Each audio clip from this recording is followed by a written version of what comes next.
Hello everybody, welcome to a speedrun game against Elite Pro, rated 1800. He starts with C4, so no Benoni. We're just going to go G6, we'll fiend Keto.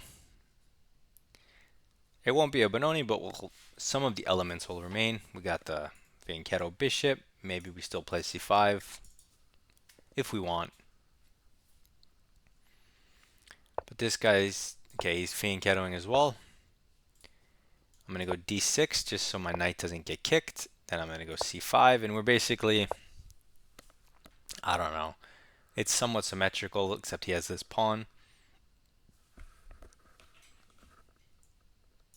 I'm going to castle. He's going to castle. This is just a setup. He does the same thing every game. So as of now, he hasn't had to think. So I'm still just going to develop towards the center. We have a dark square strategy. And he's trying to control d5.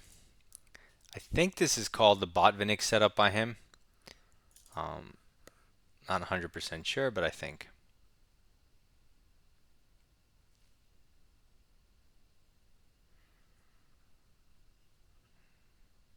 Unfortunately, our best idea is to also copy him.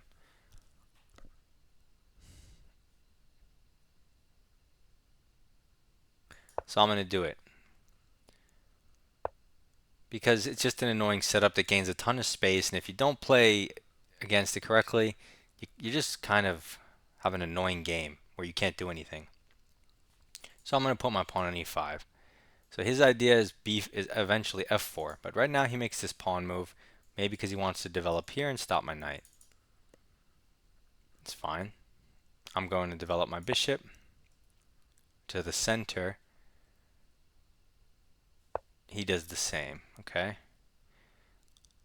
I'm gonna lift my queen up and create this threat. Will he notice? He does. Okay.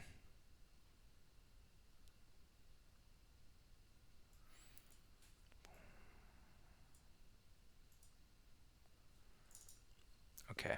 So our pawn breaks are the same as his. We have f5, b5. He's got f4, b4. So if we want to get an f5, we need to move our knight. Knight to e8.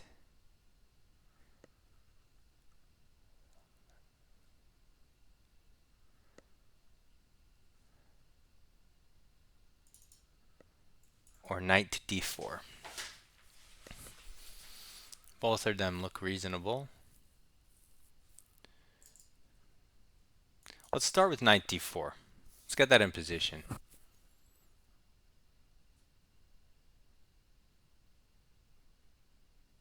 He can't take with the knight because he gets forked. He can only take it with the bishop.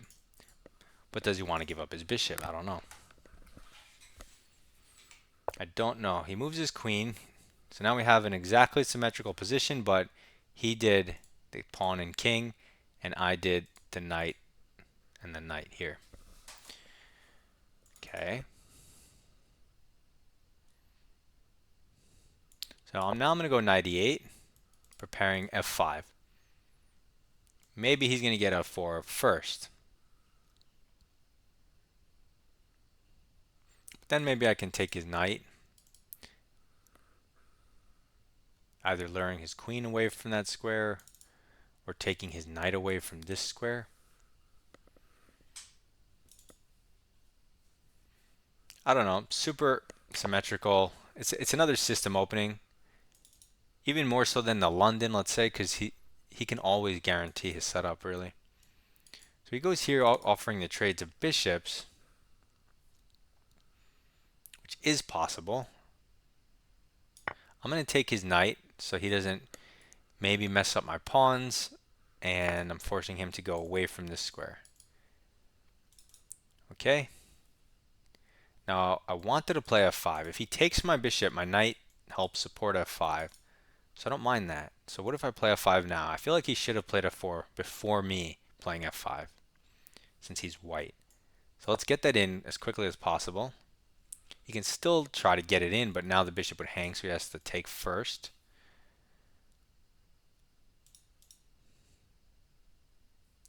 And yeah, we have the same setup, but When they have a pawn on c5 and c4 and e4, they're threatening to just lock you out of the game entirely.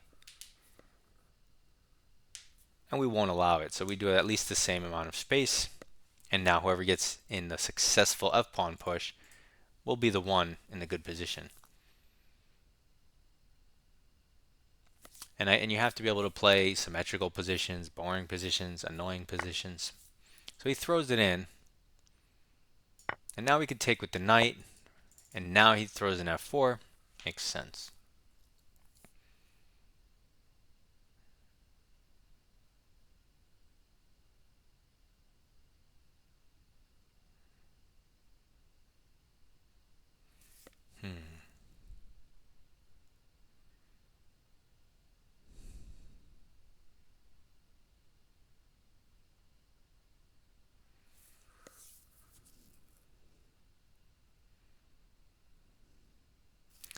I don't want to react, I guess.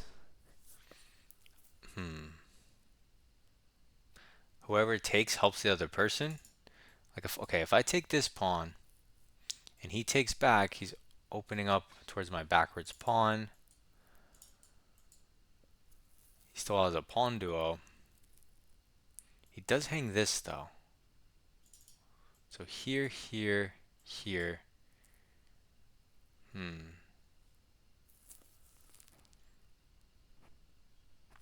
Okay, maybe that's playable. And if takes, this pawn hangs. So maybe that's playable. If I take the other pawn and he takes with the pawn,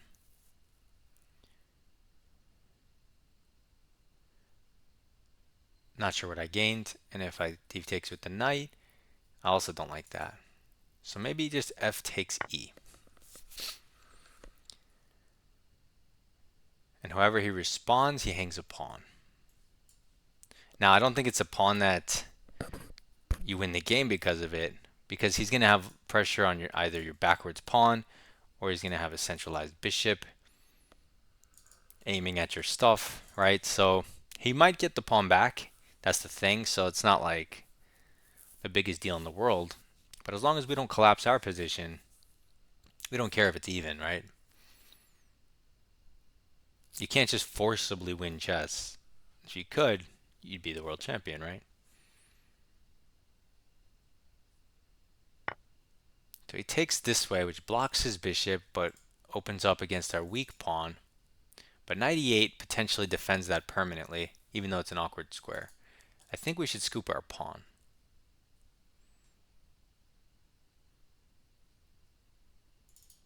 If we scoop our pawn, he's trying to do this because our queen's undefended. But we could take the knight. Okay, so let's try this. We're temporarily up a pawn. We would like to keep this blocking his bishop, this construction. The knight, a little bit flexible. You could put it here, but it might be super useful protecting e6 permanently against all of his heavies. So he pushes past, interesting. That hangs more pawns, but opens up his bishop. So he's willing to hang more pawns to activate his bishop, but it's not like he wins this. So I don't think it's worth 2 pawns total.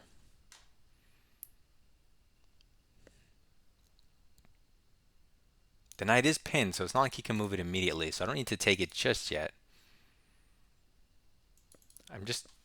Excuse me. Takes.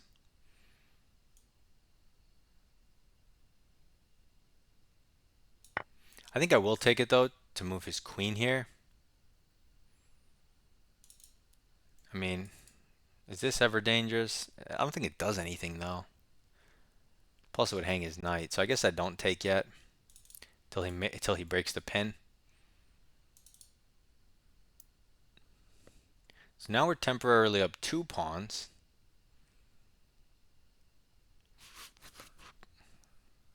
If we do ever give up our light square bishop, I mean, we do have a lot of light square weaknesses. But, okay, so he takes the pawn. We could take with anything but our queen.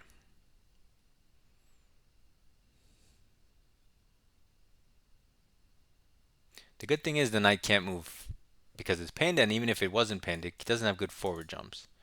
So we can get our knight in the game, which makes a lot of sense. Because then we can go here and add pressure. That looks strong. But that gives him this check. So here, check. And that also double hits this. King h8. I mean, it's a move. It is a move.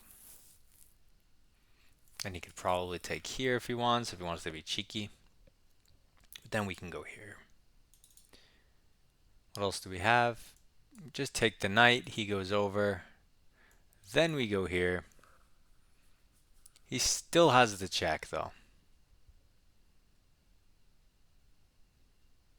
You can't block with the knight because you're queen. You can't block with the queen because of the knight.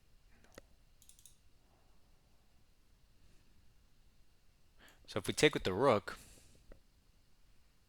and he takes our rook,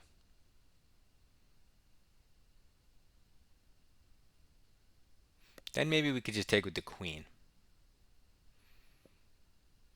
He can't take our pawn because he hangs the knight. So let's take with the rook because I don't think it hangs anything. It would have been nice to take with the knight, but it does expose our king to checks on either square, which was annoying. His knight's still pinned. If he takes, it's not pinned, but can't really go to, a nice square. It could go here and find a nice square, but that takes 2 turns instead of 1. So we'll see.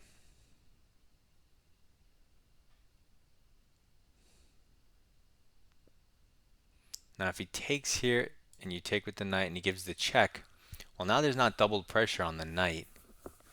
So you could move your knight back to g7 and just be up your 2 pawns. His knight's loose. So then he moves his knight. And then you just get your rook in. That's also an option. That seems simple. So if he takes the rook, knight takes his simple maybe.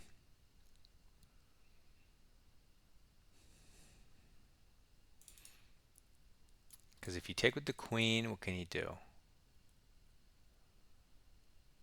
Well, he could bring his other rook over.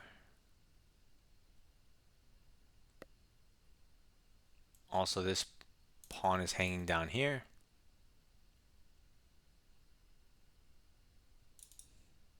Yeah, so the queen is kind of glue. I guess we'll just take with the knight and go back. We're up 2 pawns, so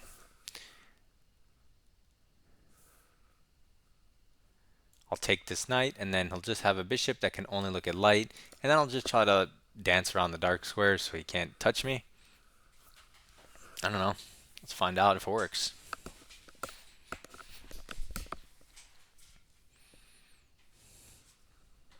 So we're up 2 pawns, magically.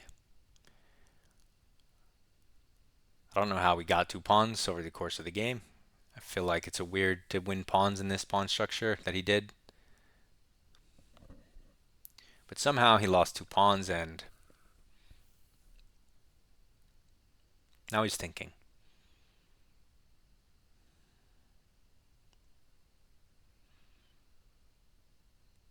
I mean, I also have a ready-made double in, which is an easy move. And then everything's pretty harmonious. You can always slip in b5 or b6. Okay, he hits our bishop, forcing us to take his knight, which we've been talking about all along. I mean, it's not forcing us, it's provoking us because we can easily move back, which is not a bad move. It's definitely a good move. The engines definitely would like that. But we are up 2 pawns. And this does give us the turn back. So I'm going to prioritize the turn over the bishop. I'm a big fan of free turns. Okay. Okay, and now the doubling makes a lot of sense.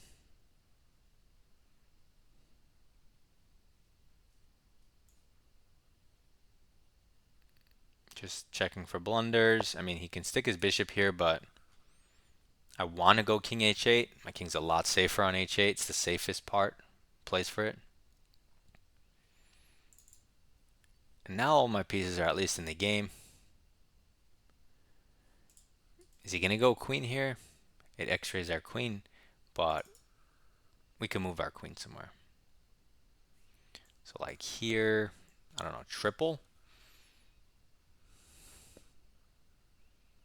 With the idea of queen g6. Yeah, if he goes here and you lift up.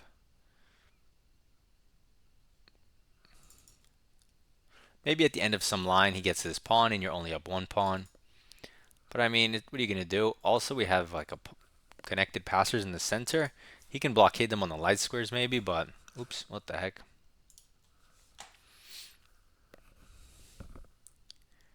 Hopefully he blunders, right? Because his time is getting low. He does go there. But the rook's protected many times. We just need to move. If we move the queen and he goes here, then we take the rook. Okay, so let's go here. Try to put some pressure on the clock. He can initiate a bunch of trades right now. And then pick up this pawn at the end, maybe. But we don't really care. It'll safeguard our king with all the trades, so it's not exposed anymore. We can move it to the center of the board. If he doesn't trade everything, he doesn't. He avoids the trades and goes for the weakness. But it's probably worse, though. It's a little greedy when you're losing. I would love to go here. But then when he takes this, I don't have queen d5. But I could take. And then here, and then check, and then here.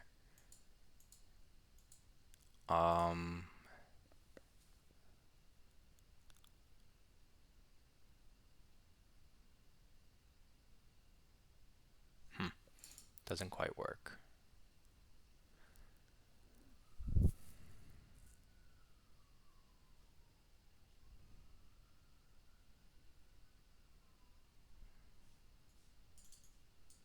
He's also threatening this.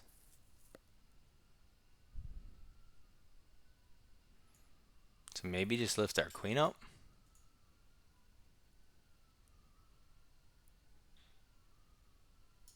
Maybe just lift our queen up, see what he does. Is he really going to take this? Give us the check for free? Maybe. It's interesting. I want to go here. I want to go king over. He gives us the queen check. Why the queen, though?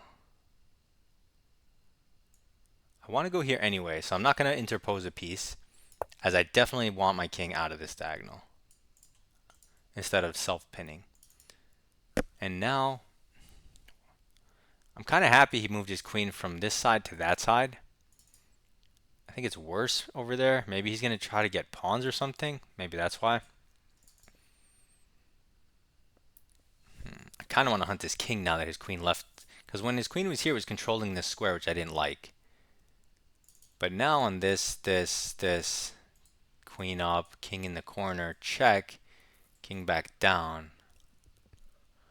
Or check, king in the corner, rook f3. Maybe we had rook f3 before too, though. And I didn't look at it. Either way, you want to pin the bishop. Okay, now he goes back, okay? He doesn't take this pawn, and now he changes his mind again. Okay. If you take and he takes, your queen's not in a good spot.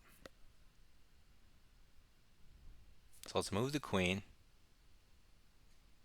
but not on the light squares.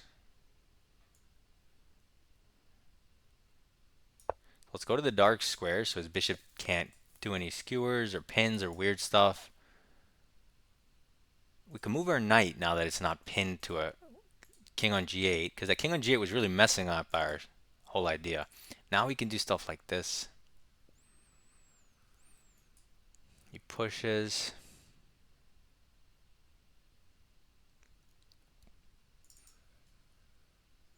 Maybe not yet. We could still go here.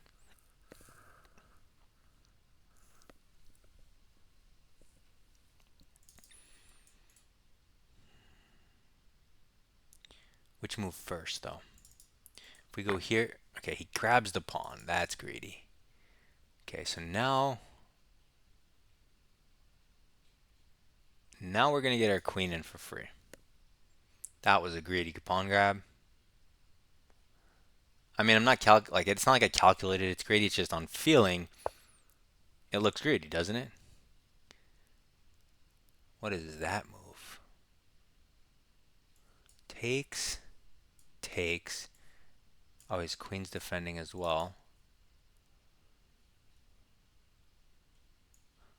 Okay, let's give him this check. He has to move his king again.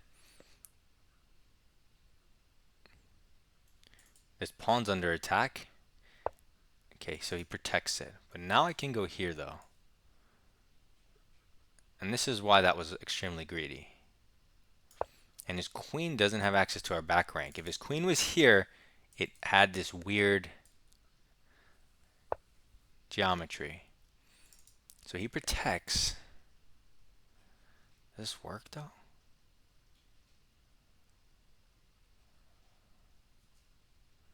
Rook up. But queen over.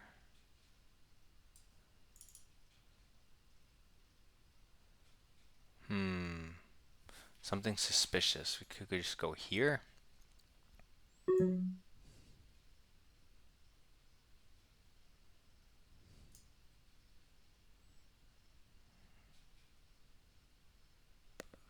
I don't have time to figure it out, so I'm just going to go here and do a double battery. Crisscross. Right now we're threatening this. He can definitely defend it with the queen. We can also take our rook to start. But if he hits our queen, that's not going to work.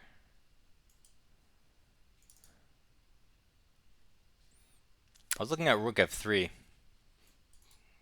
before because the bishop's pinned, but there's a lot of stuff that can go wrong if you do try that, and you have to calculate, and I don't have time. So let's say he defends the bishop. Okay, he defends it that way. We don't mind that. That's passive, right? Although, what do we do with 40 seconds? If you hit the queen, he's just going to start eating stuff.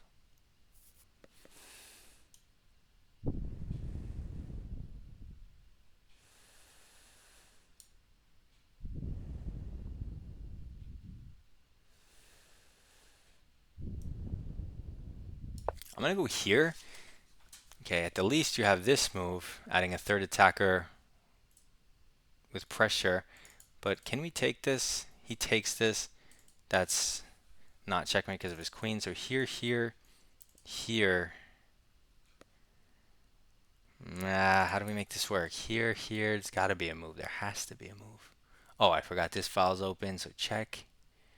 He goes back. Then we take.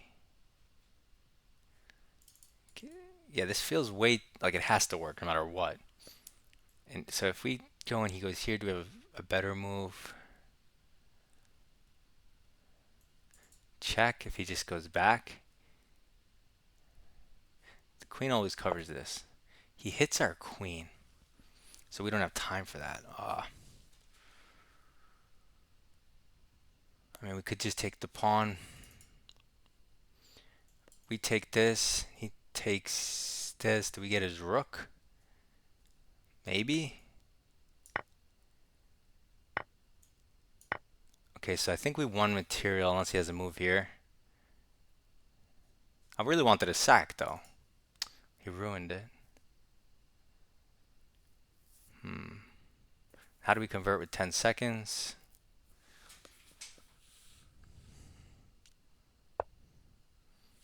Okay. This doesn't make any threats, funnily enough.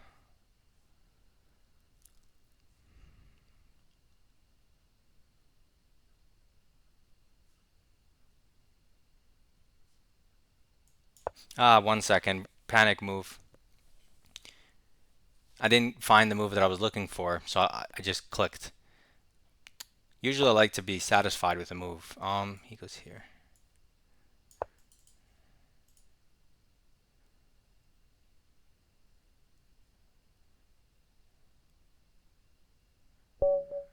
Oh.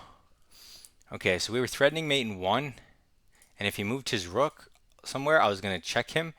Takes, check. He moves his king, checkmate. There might have been this resource defending the checkmate, and then maybe I would have played like d5, disconnecting it, but oof, that was close. I had 1 second, and I almost flagged. I felt the chemicals well up inside me, screaming, just move. And then I moved the knight. So can we see this graph? No. So it's all black, but I did mess up some winning opportunities. Not that it matters. So, what a weird game. So we do this weird, like we don't get the pawn presence, which I recommend generally, I don't generally, I recommend it, period. But since we're doing this speed run, I tried to just do a fiend kettle thing and let him take the center. And then, okay, I finally built it up because he gave me enough time. He didn't steamroll me. So we're just continuing center development, king safety development, center development, center development, and not getting steamrolled. If you don't play this move, he's going to play f4 and just have a ton of space, and then it's going to feel like a Benoni because you're going to feel like you don't have any moves. So we get our pawn presence, make sure he can't just overrun us completely with f4, and it's a game. Development and center, development for free. Improving a piece, giving him the opportunity to blunder.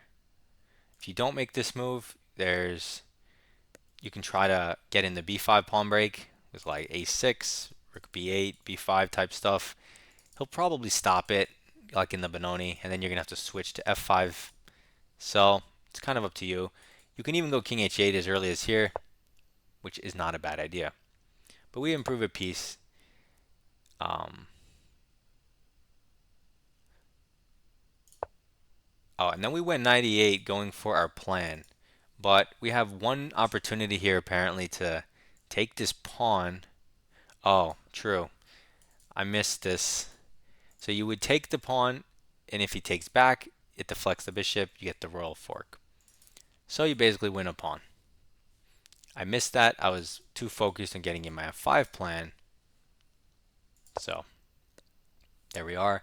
It doesn't collapse my position, it just misses the win of a potential pawn. So the game continues. Okay, so this is just an even trade. And then center and development. Our best moves involve f5, so that's our best plan. He takes, so force move. You could probably take with the queen too, but it doesn't matter. He goes here, so what's the right move here? So the best move is f takes e. Okay, so it's that, and second best is rook f7. I guess getting ready to double. So we found the best move, which improves our pieces, and he kind of hangs a pawn. So free stuff, but like I said, even though we just won a pawn, the eval says complete zeros because, like I said, it's not a pawn that's going to give you a win condition. You have too many weaknesses. He's probably going to get it back at some point. But as black, you should be happy to equalize, right? Generally. He goes here, which hangs the second pawn. So I was happy when I saw this. So free stuff. And now we took with the rook. So knight takes f5, queen check, king h8.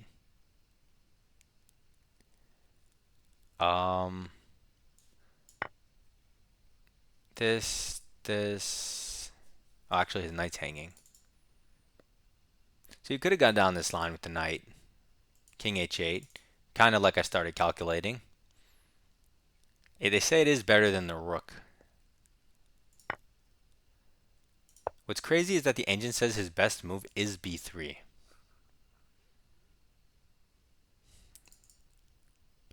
Very awkward. I get you're kicking the bishop, but still weird. So anyway, let's say force move, and I knew the engine would favor bishop e6 over the other moves, and it does say it's even better than the knight, but I wanted to take the knight. But I know how the engine thinks. Okay, development, least active piece. It's just a move. He goes here, and this is just improving a piece because he was about to, I don't even know, hurt us. All zeros. We just have a triple stack, a knight defending our king. We're up 2 pawns. But even though we're up 2 pawns, because our king is weak, because he has this, he'll probably get, and this weakness, he has the potential to hold.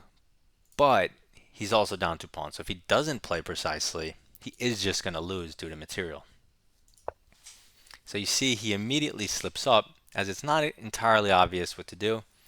The best line for him is rook takes, queen takes, queen c4 check, king h8, and rook f1, which is going to force my queen back. He's going to go rook f7. And so this is equality. He has a lot of activity. He's in my face. So my 2 pawns aren't going to amount to anything because his queen is going to scoop him eventually, or perpetual. It's just not realistic. He doesn't find that line. He goes for a more human approach, avoiding the trades and targeting stuff. So we just improve our piece, defend, and get out of the threat. Force move. We're minus 1.6 and higher from here on out. I do make a couple blunders, but my blunders only go back down to 1.6. So this is our base level. Now we're just a lot better because he didn't get in all those trades. And because he didn't get in all those trades, we now have enough firepower to try to abuse the F file and the F2 square like I did in the game. That's why he needed to trade everything and diminish my resources. So now he changes his mind and goes back, but now we improve a piece for free. Okay. I thought this was a greedy move, going pawn grabbing, and we just improve our piece for free. So at this point, I made that move in 3 seconds, which is not ideal, but I did only have 1 minute 45, so the best move by far is knight h5, threatening this. And now when he pushes, now you actually have some interesting responses so you don't hang material. Okay, it's not the big deal. We still have a winning position after this move. So improving our piece for free, and this looked like it was just over. He needed his bishop here. Like if his bishop was here and then we went here, it's not for free. So he could get the turn and just kick us out or something. But because we do this, now we're going to get another turn to build up the attack. So he moves here. I could have sworn he was going to go back, right? And we were going to go rook f2 and play that position like we kind of got in the game. But he did this, which looks wrong. And again, knight h5 is super strong, but we improve our queen for free at -6. He goes there, improving our rook for free, trying to mate him.